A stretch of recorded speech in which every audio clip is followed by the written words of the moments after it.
My name doesn't matter anymore. Once it was whispered with love by a boy who called me Mama. Now it's barely a memory to him, just an inconvenience attached to a wrinkled face and trembling hands. The day he told me I was too ugly to attend his wedding, I didn't cry. I only smiled quietly, because some heartbreaks don't break you anymore. They set you free.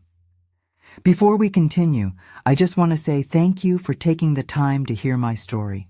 If you're comfortable, let me know where you're listening from and what time it is where you are. I raised my son alone. His father left when he was 8, and I swore I'd never let him feel unwanted.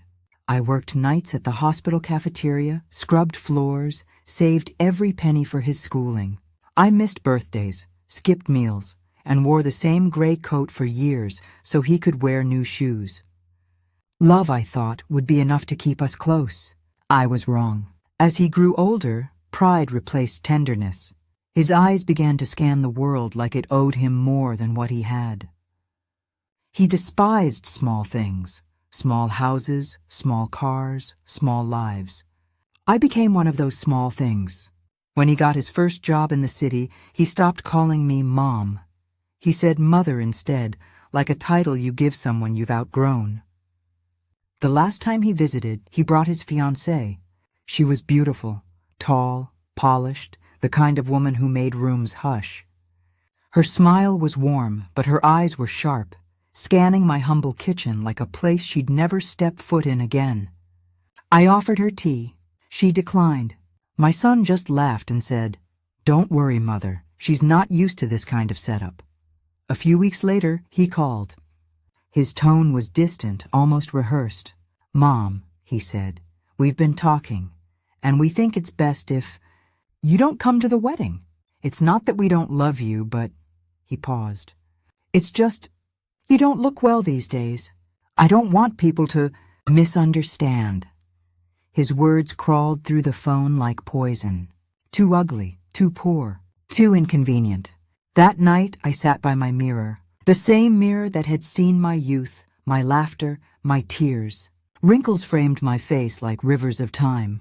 My hair was thin, silver strands replacing what once shimmered chestnut.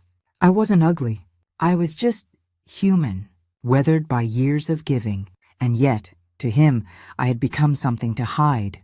That hurt more than death itself. I didn't argue. I didn't beg. Instead, I wrote him a letter, one I never sent. In it, I thanked him for the joy he once gave me, for the little boy who ran through the rain calling my name, for the memories that once made my heart full. Then I made tea, turned off the light, and began to make peace with the truth. He was gone long before he said those words. The doctors had already told me the cancer was spreading. I had 6 months, maybe less. I had no one left but a house filled with echoes and photographs of someone else's life. I could have left everything to him, the savings, the house, the jewelry tucked in a shoebox. But something inside me whispered, "Don't." Sometimes love must teach its final lesson in silence. So I changed my will. I donated my savings to a shelter for elderly women, women whose children had forgotten them too. I gave the house to a nurse who used to sit with me after chemotherapy. She once said, "I wish I had a place to bring my kids home to." Now she does. My jewelry went to a charity auction. Every piece carried a goodbye. The morning of his wedding, I woke up early. The sky was painted gold, soft and forgiving. I put on my lavender blouse, tied my scarf, and brewed coffee. From my window, I could see the church at a distance. Laughter, cameras, and white petals swirling in the wind. My heart didn't ache. It just felt still, like watching a movie of someone else's happiness.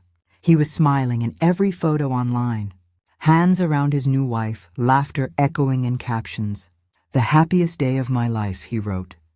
And I smiled too, because he didn't know that, as he posed for those perfect pictures, his future was already rewritten. The life he built on vanity, pride, and shame was standing on a foundation that no longer existed.